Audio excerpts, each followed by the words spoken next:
सभी को जय मसीह की। आइए हम अपना आज का वचन शुरू करेंगे। आज का जो वचन है वो पूरा किसी चरित्र के बारे में है। आइए हम पहले प्रार्थना में जाते हैं। धन्यवाद धन्यवाद धन्यवाद प्यारे पिता परमेश्वर यहोवा, हे राजाओं के राजा, आपकी स्तुति करते हैं, आपकी आराधना करते हैं पिता। हमारे हृदय को प्रभु जी तैयार करे परमेश्वर पिता, आपके जीवित वचन के लिए परमेश्वर पिता, क्योंकि आपका वचन आप खुद हैं यीशु मसीह। हम प्रार्थना करते कि हमारा हृदय किसी भूमि बने, जब इस पर वचन पड़े परमेश्वर पिता तो ये 100 गुना फसल की कटनी करने पाए यीशु के नाम से। सारा आदर सारी महिमा आपको चढ़ाते हैं। प्रार्थना यीशु मसीह के पवित्र और सामर्थ्य नाम से मांग लेते हैं, आमीन। आज का जो वचन है वो गिदोन के बारे में है। अगर आपने बाइबल पढ़ा है तो उसमें गिदोन का एक चरित्र है, हम उसके बारे में पढ़ेंगे। पढ़ने का समय तो नहीं है क्योंकि पूरे 2 चैप्टर्स है जिसमें गिदोन के बारे में लिखा गया कि उसने किस तरह से परमेश्वर ने उसका इस्तेमाल किया। तो हम ऐसे एक उसकी रूपरेखा समझते हैं। न्यायियों उसका 6वां अध्याय जो 6, 7, 8 ये जो अध्याय है गिदोन के बारे में बताते किस तरह से उसने मिद्यानियों से जो मिद्यानी लोग थे उन्होंने क्या हुआ कि इज़राइली लोग जो थे, जब परमेश्वर उन्हें मिस्र से निकाल कर लेकर आए तो परमेश्वर उन्हें कनान देश में ले रखा, और जब कनान देश में वो आए तो उन्होंने पूरा वहाँ पर अधिकार में ले लिया उस देश को। लेकिन क्या हुआ कि जब जो पूर्वज थे जो मर गए, जो जिनके सामने सारी बातें हुई थी किस तरह से परमेश्वर ने छुड़ा के लेकर, उनके बच्चे जो हैं वो भी परमेश्वर में बने रहे। उसके बाद जो उनकी संतानें हुई, क्योंकि वो परमेश्वर यहोवा को नहीं जानती थी तो वो वहाँ के लोगों के देवी देवताओं की पूजा करने लगे और उन्होंने यहोवा पिता परमेश्वर को छोड़ दिया, जिसकी वजह से जो है वो दुश्मनों के हाथ में पड़ गए। तो इस तरह से हम देखते जाएंगे कि वो हाथ में पड़ते गए, फिर वो क्षमा मांगते गए परमेश्वर से, फिर परमेश्वर उन्हें छुड़ाते गए। तो वैसे ही जो है वो यहाँ पर जो मिद्यानियों के हाथों में पड़ गए और मिद्यानी जो हैं वो उन पर राज्य करने लग गए। और मिद्यानी लोग और अमालेकी जो लोग थे वो बहुत ही स्ट्रांग लोग थे, और उन लोगों ने क्या किया, उनके पास बहुत सारे रथ और घोड़े थे। तो वो लोग क्या करते थे कि जब इजरायली लोग जो उपज को उपजाते थे, जब कुछ बोते थे और जब कटनी का समय आता था तो वो क्या करते थे, आते थे और उस उपज का नाश करके चले जाते थे, जिसकी वजह से उनके पास अनाज भी नहीं होता। तो लिखा है कि मिद्यानियों के कारण इजरायलियों की बड़ी दुर्दशा हो गई। तब इजरायलियों ने क्या किया, यहोवा की दोहाई दी। फिर जब बहुत ज़्यादा सर्वनाश होने लगा तो इजरायली लोग जो वो क्या करने लगे, यहोवा की वापस दोहाई देने लगे। तो कई बार हमारे साथ भी ऐसी परिस्थितियाँ होती है, क्योंकि अगर हमारे माता पिता हमें परमेश्वर के बारे में नहीं बताएं या गवाहियाँ ना दे या उनके जीवन में परमेश्वर ना हो तो हम भी जो है परमेश्वर को सही तरीके से नहीं जान पाते कि हमारा परमेश्वर कैसा है। तो इसीलिए माता पिता होने के नाते हमारी एक जिम्मेदारी बनती है कि हम जो है अपने बच्चों को अपने परमेश्वर के बारे में बताएं, उसके बारे में बताएं कि वो कितना सामर्थ्य, हमें किन किन पलों में परमेश्वर से प्रार्थनाएं करनी है, हमें किस तरह से वचनों को पढ़ना है। आपको देखकर ही देखिए, आपको एक एग्जाम्पल बनना अपने बच्चों के लिए, हमें एक एग्जाम्पल बनना। अगर हम एग्जाम्पल नहीं बनेंगे तो वो नहीं जानेंगे कि परमेश्वर कैसा है, उसे वो हमसे किस तरह से बात करता है। हमें उसके वचनों को पढ़ना है, हमें रोजाना उसके साथ समय को बिताना है। तो सबसे पहली बात यहाँ पर ये सीखने की ज़रूरत है कि हमें भी जो है अपने बच्चों को अपने परमेश्वर के बारे में बताना है, उन्हें परमेश्वर में लेकर आना, उन्हें परमेश्वर में मजबूत बनाने की नींव को डालना है यीशु के नाम से। दूसरा क्या हुआ कि जब इन लोगों ने छोड़ दिया तो फिर उन्होंने जब दोहाई दी तो यहोवा ने उनकी दोहाई को सुना। तो हो सकता है कि हम कई बार गिर जाएं अपने विश्वास में, कई बार अपने विश्वास में पीछे चले जाएं। तो परमेश्वर कहता है कोई बात नहीं, वचन हमें यही सिखा रहा है, कोई बात नहीं, फिर से यहोवा की दुहाई दे, उससे क्षमा मांगे, क्योंकि हमारा परमेश्वर जो है वो क्षमा करने वाला परमेश्वर। और जब आप उससे क्षमा मांगेंगे और उसके पास जाएंगे तो वो जो है आपको क्षमा करेगा। ठीक है। वचन कहता है कि वचन संहिता 34 उसका 8वां वचन कहता है कि परख कर देख तेरा परमेश्वर यहोवा कितना बड़ा है, जो उसकी शरण लेते हैं वो उन्हें क्षमा करता है ना। तो उसकी शरण में जाना ज़रूरी है। कोई बात नहीं, हमसे गलती हो गई तो कोई बात नहीं, हमसे पाप हो गया तो पर पश्चाताप करो और परमेश्वर के समीप जाए।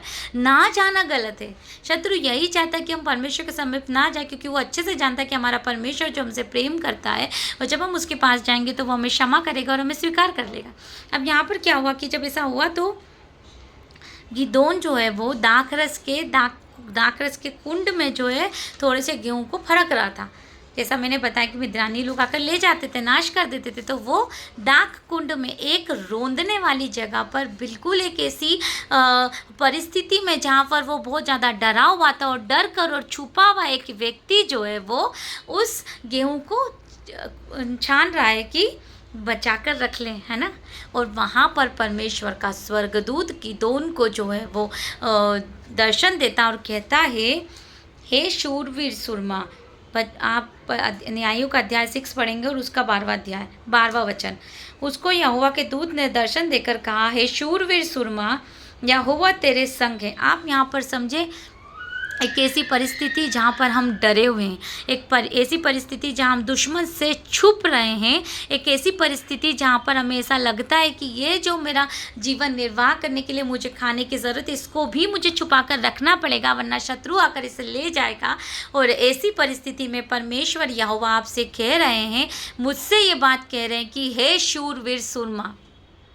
सुनिए, यहाँ पर हमें इस बात को समझने की ज़रूरत है कि हम कितनी भी डरी हुई परिस्थिति में क्यों ना हो, हम कितनी भी दयनीय परिस्थिति में क्यों ना हो, आप कितनी भी परेशानी में क्यों ना रहें, कितनी भी भयानक बीमारी में हम क्यों ना हैं, कितनी भी भयानक कमी घटी में हम क्यों ना, परमेश्वर ऐसी परिस्थिति में आपसे कहना चाहता है कि गिदोन के समान आप एक शूरवीर सूरमा हैं। खड़े हो जाएं अपनी उस परिस्थिति के लिए, खड़े हो जाएं, क्योंकि परमेश्वर ने आपको उस परिस्थिति पर जय पहले से ही दे दी यीशु के नाम से।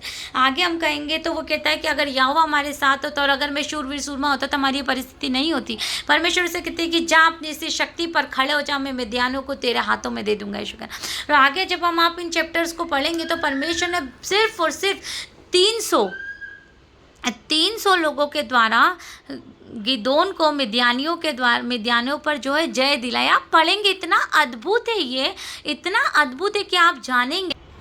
35,000 इजरायली थे जो इकट्ठा हुए मिद्यानियों से लड़ने के लिए, पर परमेश्वर ने बोल दिया कि नहीं, इतनी सेना नहीं जाएगी लड़ने के लिए, तू मेरे लिए कुछ लोगों को चुनो। और उन्होंने कुछ बताया और फिर उसके बाद उसने सिर्फ 300 लोगों को ठहरा और बोला कि यही 300 लोग हैं जो तेरे साथ जाएंगे और मिद्यानियों से तू जीतेगा। आप बताओ गिदोन का भी कैसा विश्वास होगा। हज़ारों हज़ार सेना थी, इतनी सेना थी, वचन कहता है कि समुद्र की रेती के समान जो है सेना थी दुश्मन की, पर परमेश्वर ने कहा सिर्फ इन 300 लोगों के द्वारा मैं तुझे छुटकारा दिलाऊंगा। देखिए, जब आपको ऐसा लगता है ना कि आपकी परिस्थिति जो है वो बहुत ज़्यादा बिगड़ चुकी हो और अब कुछ नहीं हो सकता, पर परमेश्वर कहेगा कि आप ही के द्वारा परमेश्वर आपको, आपके घराने को जो है छुटकारा दिलाने वाला परमेश्वर है। आमीन, हालेलुया।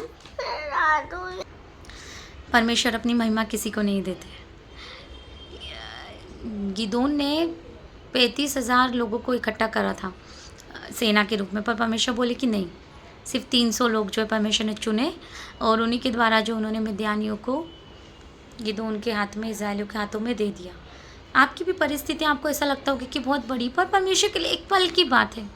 परमेश्वर कई बार हमारे जीवनों से महिमा करना चाहता है, हमें गवाहियाँ देना चाहता है, पर बस बात ये कि आपको विश्वास करना है, आपको खड़े हो जाना, आपको वचन में खड़े हो जाना, वचन जो बोलता है उस पर विश्वास करना। फिर आप देखेंगे कि परमेश्वर आपके जीवन में अपनी महिमा को करेंगे, महिमा को प्रकट करेंगे। पर परमेश्वर पे विश्वास करें, अपने बच्चों को परमेश्वर के बारे में सिखाएं ताकि वो भी जाने कि वो सेनाओं का परमेश्वर यहोवा और वो सब कुछ कर सकता है।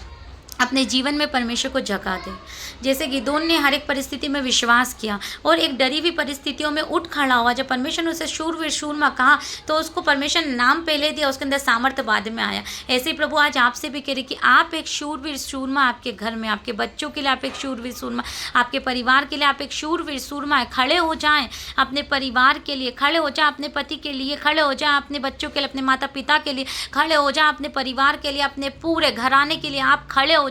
आप अकेले ही काफ़ी है, क्योंकि परमेश्वर का वचन कहता है कि तुम परमेश्वर के रिप्रेजेंटेटिव हो और इस धरती पर तुम जो और एक राजा हो, तुम एक खुद एक नेशंस और एक देश के बराबर हो। आप एक खुद देश के बराबर अगर आप खड़े हो जाएंगे तो आप खुद अपने कलीसिया में, अपने परिवार में, अपने बच्चों के जीवनों में, अपने रिश्तों में जो है बदलाव को देखेंगे, अपने शरीर में बदलाव को देखेंगे। अगर आप किसी बीमारी से जूझ रहे हैं तो मैं आज आपसे कहना चाहती हूँ कि विश्वास कर ले कि यीशु के कोड़े खाने से आपको चंगाई मिली और वैसा हो जाएगा। आप अगर अपने जीवनों में किसी कमी घटी को देख रहे हैं तो ले लें वचन को। फिलिपियों 4:19 यहाँ पर वचन कहता है कि मेरा परमेश्वर जो यीशु मसीह की महिमा के धन के अनुसार आपकी हर एक कमी घटी को पूरा कर देगा। रोज प्रोक्लेम करें आप इस वचन को और इस वचन पर आप स्टैंड कर लें। आप देखेंगे कि सचमुच आपकी हर एक कमी घटी जो है पूरी हो जाएगी। अगर आपके जीवनों में कोई पहाड़ है और आपको ऐसा लगता है कि ये परेशानी एक पहाड़ के समान, एक शूरवीर सूरमा के समान खड़े हो जाओ और विश्वास में मरकुस 11:23 के अनुसार जैसा वचन कहता है कि जिस किसी पहाड़ को तुम आज्ञा दोगे कि समुद्र में जा पड़, वो हो जाएगा। वो पहाड़ जो है समुद्र में जा पड़ेगा। आज्ञा दे अपने जीवन के पहाड़ों को कि समुद्र में जा पड़ और रोजाना ये करो। और वचन कहता है कि अपने अंगीकार को थामे रहे, तू जो है अपने मुंह के फलों को खाएगा।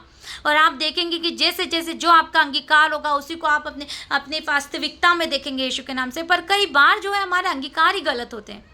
कई बार हमारे अंगीकार ही हम गलत करते जाते हैं, हमें नहीं पता है। अनजाने में, जाने अनजाने में अपने बच्चों के लिए गलत अंगीकार, अपने रिश्तों के लिए गलत अंगीकार, अपने घर के लिए, अपने फाइनेंस के लिए गलत अंगीकार, और फिर हम उनके फलों को खाते हैं। और जब हम उनके फलों को खाते हैं तो फिर हम कहते हैं कि अरे परमेश्वर ने हमारे जीवनों में कार्य नहीं किया। पर जो परमेश्वर बोलता है, परमेश्वर का जो वचन कहता है, उसको तो हम प्रोक्लेम ही नहीं करते।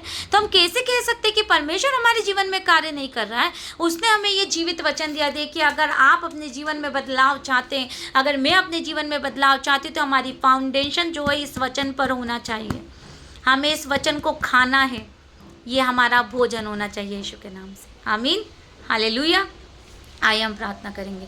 धन्यवाद धन्यवाद धन्यवाद प्यारे पिता परमेश्वर यहोवा, आप सर्वशक्तिमान परमेश्वर है प्रभु जी। आपके जैसा कोई नहीं परमेश्वर पिता। हे राजाओं के राजा, जैसे प्रभु जी इजराइलों के एकदम लो टाइम में परमेश्वर पिता जब उन्होंने आपकी दोहाई दी परमेश्वर पिता, तो आपने गिदोन को खड़ा किया। आपने उसकी डरी हुई परिस्थिति में उससे कहा कि हे शूरवीर सूरमा खड़े हो जा, तू इसी शक्ति पर जो है मिद्यानियों को हराएगा। हे परमपिता परमेश्वर यहोवा, आपके सामर्थ्य नाम में जितने भी लोग परमेश्वर पिता इस प्रार्थना को सुन रहे, मैं प्रभु जी कहना चाहती हूँ परमेश्वर पिता के शूरवीर सुरमाओ खड़े हो जाओ अपनी हर एक परिस्थिति के खिलाफ। यीशु नाज़री के नाम से परमेश्वर आज आपको जो है जीत दिला रहा है। परमेश्वर आपको अपनी सामर्थ से भर रहा है। परमेश्वर आज आपको प्रेम से भर रहा है। आप हर एक परिस्थिति पर जय को प्राप्त करेंगे यीशु नाज़री के नाम से। परमेश्वर अपनी महिमा आपके जीवनों के द्वारा करेगा यीशु नाज़री के नाम से। हर एक बीमारी के बंधन टूटने पाए, हर एक कमी घटी के बंधन टूटने पाए, हर एक पहाड़ जाकर समुद्र में गिर जाए यीशु नाज़री के नाम से। प्रभु जी रिश्तों को रिस्टोर करे परमपिता परमेश्वर यहोवा। रिश्तों में अपने प्रेम को दे परमेश्वर पिता, परिवारों में अपनी उपस्थिति को दे, और सबसे बढ़कर परमेश्वर पिता अपने वचन की भूख दे पिता परमेश्वर। लोगों को अपने वचन की भूख दे परमेश्वर पिता, उनसे अपने वचनों के द्वारा आप बातचीत करे परमेश्वर पिता। हे राजाओं के राजा, आपका धन्यवाद परमेश्वर पिता। हर एक कमजोर को प्रभु शूरवीर सूरमा बना देने के लिए, अपनी सामर्थ्य से भर देने के लिए, अपने अनुग्रह से भर देने के लिए परमेश्वर पिता। आपका धन्यवाद आज के इस दिन के लिए परमेश्वर पिता। हर एक प्रार्थना का उत्तर हाँ और आमीन में देने के लिए प्यारे पिता परमेश्वर यहोवा। एक बार फिर से अपने आप को प्रभु जी, अपने परिवार को प्रभु जी, सुनने वाले हर एक के कान को परमेश्वर पिता, आत्माओं को प्रभु जी आपके लहू से ढांक देती हूँ परम पिता परमेश्वर यहोवा। अपनी दया, अपना अनुग्रह देना, अपने प्रेम में बनाए रखना और छुटकारे से भर देना पिता यीशु के नाम से। सारा आदर महिमा आप ही को चढ़ाते पिता। प्रार्थना यीशु मसीह के पवित्र और सामर्थी नाम से कर लेते हैं, आमेन, हालेलुया। परमेश्वर आप सभी को आशीषित करें। अगर आप इस वचन से आशीषित हुए हैं तो इस वचन को लाइक करें, शेयर करें, चैनल को सब्सक्राइब करें। God bless you. अगर आपका कोई भी प्रेयर पॉइंट्स है तो आप कमेंट में शेयर कर सकते हैं।